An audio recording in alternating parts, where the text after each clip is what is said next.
Som len chcel z tohto miesta podporiť výzvu pána konateľa, aby sa spolu s vedením mesta, ale aj so zastupiteľstvom, ale konec koncov aj s odbornou verejnosťou začalo zaoberať riešením situácie, ktorá je s komunálnym odpadom. Je to naozaj veľká výzva.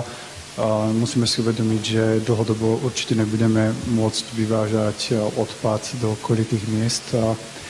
A prvoradom má byť samozrejme aj recyklácia, tak aby sme zabezpečili čo najefektívnejšiu a najkomplexnejšiu recykláciu odpadu.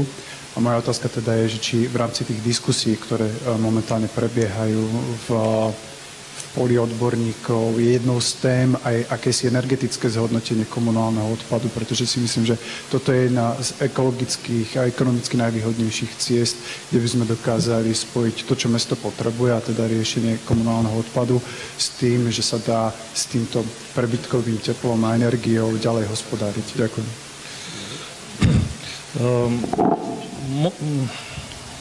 Čo sa týka trendov, ktorými smeruje, ťažko to teraz takto v krátkosti vysvetliť. V podstate, ak by sme si zobrali výzvy, ktoré sú teraz uverejnené alebo ktoré momentálne bežia, tak trend je nasledovný. Čo sa týka separovaného zberu, Európska únia, respektíve štát, nepodporuje žiadne aktivity, za prúdy odpadov, za ktoré sú zodpovedné OZVčka. Otázkou som skôr smeroval k tomu, či máme doma vo vlastnej kuchyni jasné, akým spôsobom chceme ďalej hospodáriť s odpadom.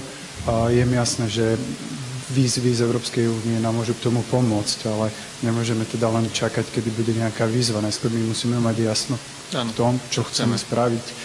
A len počiarkujem a zvýrazňujem, do roku 2020 tu budú európske prostriedky k dispozícii, čiže potom asi nezhasneme a nevypneme.